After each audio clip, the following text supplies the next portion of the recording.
You know, I really like tea. Well, it's been rumored for a long time, but Microsoft has finally confirmed it on their official Twitter page that the Xbox Series S is real. Now, Review Tech USA beat me to the punch on this because he has an editor that'll wake him up in the middle of the night to make videos. I don't have that. That would actually be fairly useful, but I feel like I would just be punching somebody. But that's besides the point. Last night, a YouTuber named Brad Sams leaked a picture and a few little details about the Xbox Series X, and after he did that, Xbox themselves came onto Twitter and confirmed that it exists. They said on their official Twitter page, "Let's make it official. Xbox Series X next-gen performance is the smallest Xbox ever. $299 estimated retail price. Looking forward to sharing more soon, promise." And then right there, you have a picture the Xbox Series X. It's a little bit smaller than about 3 times the height of a controller. Now, looking at the design, it sort of looks to me like a little bit of a speaker, like a radio speaker or a tiny little boombox or something. I don't know why Microsoft and Sony have decided to go with the really wacky designs for their consoles this generation, but it's kind of cool looking. I'm not gonna lie, it's kind of got a cool look to it. I like the way it looks better than the Series X. Now, let's talk about this for a second, though. Microsoft has revealed 2 consoles, and they've officially confirmed the price of this one, which is crazy to me because they still haven't done that with the Series X. Well, Cass, I thought it was going to be $500. That's what everybody's saying, but Microsoft hasn't said that yet. They're probably right, but we don't know until we know. So, it's weird. It's really weird.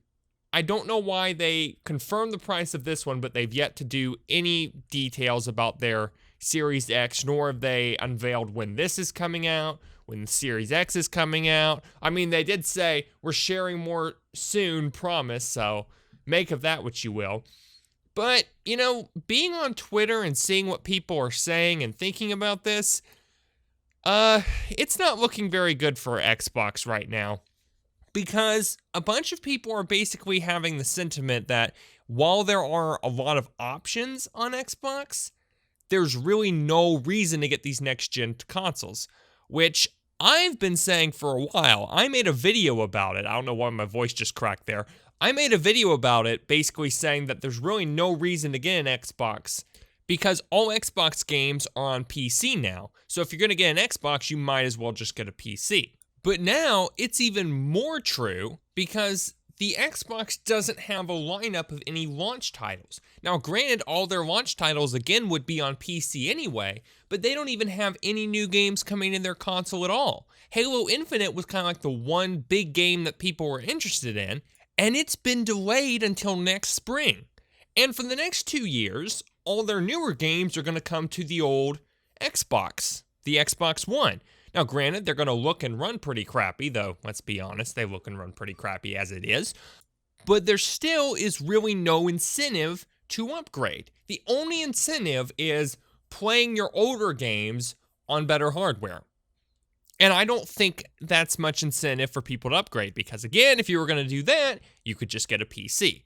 So it really makes no sense to me, and I'm clearly not the only one who has this sentiment, because you can look at some of these memes I found on Twitter. Launch 1 console with some games. Launch 2 consoles with no games. Xbox Series X, PS5. Like, this is something that's going on for quite some time. Sony has quite a few games for their first-party lineup that actually look pretty cool. You know, they got the Spider-Man one. They've got the remastered Demon's Souls. They have a couple of others. I can't think of them off my head. I think there's a new Gran Turismo game or something.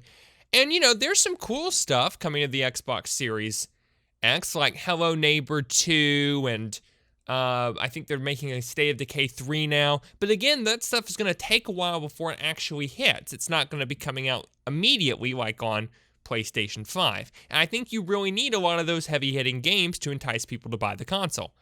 So yeah, it's kind of a weird situation. I don't really know how this is going to get anybody anywhere. I don't know why Microsoft would want to release 2 different sets of hardware with no games, but maybe they have a good plan. I don't know. I doubt it, but I guess we'll wait and see. So what do you guys think of this? Would you be somebody would be interested in buying like one of the cheaper Xbox Series S's? Would you want to buy an Xbox Series X? And what is going to influence your purchasing decision the most? Because I'm actually very curious to hear that. Also, for those of you who are going to dislike and scream in the comments calling me a PlayStation fanboy, don't worry. I've got a video coming out later down the road that's basically not going to be super friendly to PlayStation because I want to say a few things about them as well. So, I am an equal opportunity offender. Okay, you must understand that. You must believe that. But yeah, I just thought this was interesting news. I wanted to bring some details of it to you guys. Let me know what you think down in the comments below. Please leave me a like if you didn't like this video or dislike it. Either one is fine. Interaction in general is good for me. Subscribe for some more cool stuff like this. And until next time, I've been your host, Kess Gaming. And I will see you all at the top. I'm about to end this man's whole career. Cause aside from my soul,